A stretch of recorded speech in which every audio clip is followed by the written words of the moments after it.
कायदा आलेला आहे त्या कायद्याप्रमाणे जी शिक्षा आहे ती शिक्षा नक्की होणारच आहे। एक तर जे अपघात आहे ते अपघात टाळले पाहिजे।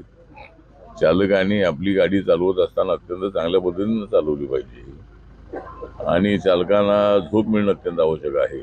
त्यामुळे चालकांच्या या गाडी चालवण्याच्या वेळेवर बंधन आणलं पाहिजे।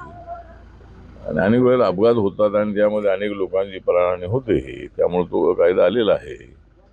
त्यामुळे चालकांनी जरी आंदोलन केलेलं असलं तरी त्यामध्ये काय मार्ग निघू शकतो का, त्याचा नक्की आपण विचार करू शकतो। चालकांचे जे नेते त्यांच्याशी बोलून आपण याच्यातून मार्ग काढण्याचा प्रयत्न करता येऊ शकेल आणि त्या कायद्यामध्ये काय अमेंडमेंट करता येऊ शकेल का, याचा विचार नंतर होऊ शकतो। साहेब, एकंदरीत आता सध्या संपूर्ण भारतामध्ये लोकसभेची वारी त्या ठिकाणी वाहत आहे। विविध पक्ष जागांसंदर्भात असेल किंवा जागा वाटण्यासंदर्भात त्या ठिकाणी चर्चा होते। आपल्या पक्षाला त्या ठिकाणी किती जागांची अपेक्षा असेल? एक तर लोकसभेच्या जागाच्या संबंधामध्ये आमच्या महायुती आहे, एनडीए आहे, याच्यामध्ये चर्चा सुरू आहे। महाविकास आघाडीमध्ये चर्चा सुरू आहे आणि एप्रिल आणि मे महिन्यामध्ये लोकसभेच्या निवडणुका येणार आहेत। एक तर आमची जी एनडीएची आघाडी आहे, नॅशनल डेमोक्रेटिक अलायन्स जो आहे, तो अलायन्स हा देशभरामध्ये नरेंद्र मोदींच्या नेतृत्वाखाली 400 पेक्षा जास्त जागा मिळवण्याच्या संबंधामध्ये आमचं प्लॅनिंग आहे आणि आम्हाला विश्वास आहे की यावेळेला 400 पेक्षा जास्त जागा आम्हाला मिळतील आणि त्या पद्धतीने आमची तयारी सुरू आहे। त्याच्यामध्ये महाराष्ट्रामध्ये रिपब्लिकन पक्षाला 2 जागा मिळाव्यात अशी आमची मागणी आहे।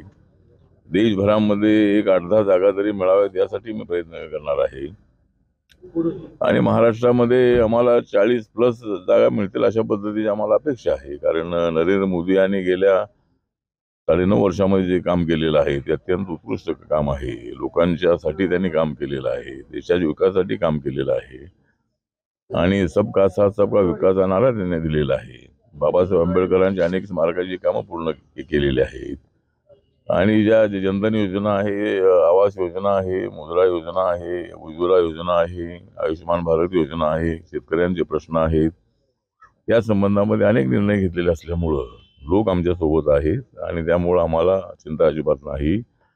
आणि इंडियाच्या नावाने ज्यांनी आघाडी केलेली आहे त्यांचा प्रयत्न सुरू आहे। त्यांनी महाराष्ट्रामध्ये 12 जागांची मागणी माननीय प्रकाश आंबेडकरांनी केलेली आहे। म्हणजे जे मोठे 4 पक्ष आहेत त्या 4 पक्षांनी 12 जागा घ्याव्यात आणि 12 जागा त्यांनी घेतल्या तर आम्ही त्यांचे 12 वाजवण्यासाठी आम्ही तयारच आहोत। त्यामुळं 12 जागा त्यांनी घ्याव्यात आणि त्यांचा विषय मिटवावा। पण ठीक आहे, आमच्या महाराष्ट्रामध्ये मात्र आम्ही बीजेपी, शिवसेना आणि राष्ट्रवादी काँग्रेस जी आहे आणि RPI आहे, आम्ही अत्यंत चांगल्या पद्धतीने निवडणूक लढणार आहोत आणि आमच्यामध्ये जागा वाटपाचा काही वाद अजिबात नाही। परंतु संजय राऊत वारंवार म्हणताय की 2024 मध्ये नरेंद्र मोदी हे पंतप्रधान नसणार। ठीक आहे, नसणार, बघूया। घोडे मैदाना लांब नाही आहे। म्हणजे संजय राऊत म्हणजे काय भारत नाही आहे। भारत हा एका बाजूला 140 कोटीची जनता आहे आणि संजय राऊत म्हणतात ते काय होतं असं अजिबात नाही आहे। आपण पाहिलेलं आहे की मध्यंतरी मध्य प्रदेश, छत्तीसगडच्या आणि राजस्थानच्या निवडणुकीमध्येही बीजेपी येणार नाही असं लोक म्हणत होते, तरी त्या ठिकाणी बीजेपी आलेली आहे। त्यामुळे कोण काय म्हणतंय याच्याकडे आम्ही लक्ष देत नाही। आमचं काम सुरू आहे, विकासाचं काम सुरू आहे, रस्ते होत आहेत, अनेक लोकांपर्यंत अनेक योजना पोहोचवण्याचा प्रयत्न आमचा आहे आणि त्यामुळे आम्हाला विश्वास आहे की लोक आमच्यासोबत आहेत आणि त्यामुळं संजय राऊत आम्हाला नको आहे, त्यांचं वोट आम्हाला नको आहे। त्यांनी दिलं तरी आम्ही ते काही घेणार नाही आहे। त्यामुळं संजय राऊत यांनी जरी ते बोललेले असले तरी आपल्याला मे मध्ये जेवढ्याला निकाल येतील तेवढ्याला देशाचं चित्र आपल्याला पाहायला मिळेल आणि नक्कीच मोदीजी पंतप्रधान होतील असा आम्हाला पूर्णपणे विश्वास आहे।